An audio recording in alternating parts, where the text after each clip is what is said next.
দীর্ঘ 10 বছর পর পাকিস্তানের বিপক্ষে বাংলাদেশ কোনো ওডিআই ম্যাচে চ্যাম্পিয়ন হলো পাকিস্তানকে হারিয়ে 2-1 ব্যবধানে পাকিস্তানের সাথে। গতকালকের ম্যাচে পাকিস্তানের বিপক্ষে শুরুতে বাংলাদেশ ব্যাট করতে নেমে দারুণ শুরু পায় দুই ওপেনার তানজিদ হাসান তামিম এবং সাইফ হাসান। যদিও সাইফ হাসান 35 রান করে আউট হয়ে যায়, কিন্তু তামিম শেষ পর্যন্ত 50 এবং শেষ পর্যন্ত 100 রান করে এবং তার এর মধ্যেই ক্যারিয়ারের প্রথম ওডিআই সেঞ্চুরি দেখা পায়। এই পাকিস্তানের বিপক্ষেই তানজিদ হাসান তামিম 96 বলে 104 রান করে। শেষ পর্যন্ত তার লড়াকু ব্যাটিং থামে যাইয়া 107 বলে 107 রানে আউট হয়ে যায়। তারপর লিটন কুমার দাস দলের হাল ধরে, সেও 48 রানে আউট হয়ে যায়। শেষ পর্যন্ত বাংলাদেশের সংগ্রহ দাঁড়ায় 290 রান। 91 রানে পাকিস্তানকে টার্গেট দেয়। সেই জবাবে পাকিস্তান ব্যাট করতে নেমে শুরুতে 3 উইকেট হারিয়ে ফেলে, 100 রানের মধ্যে 5 উইকেট হারিয়ে ফেলে। তারপরে দলের হাল ধরে সালমান আলী আগার এবং শেষ পর্যন্ত 50 সেঞ্চুরি। সবাই ভাবছিল পাকিস্তান হয়তোবা ম্যাচ জিতেই যাবে বাংলাদেশের বিপক্ষে, কিন্তু শেষ পর্যন্ত তাসকিন হাসান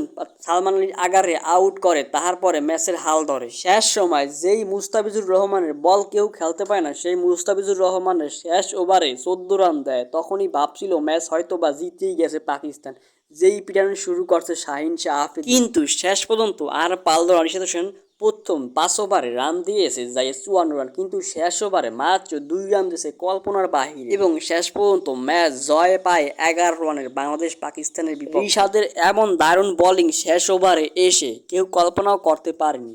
অন্যদিকে তাসকিন আহমেদ 4 উইকেট নেয়, মুস্তাফিজুর রহমান নেয় 3 উইকেট, নাহিদ জানা নেয় 2 উইকেট এবং শেষ মুহূর্তে 9 উইকেটে পাকিস্তানকে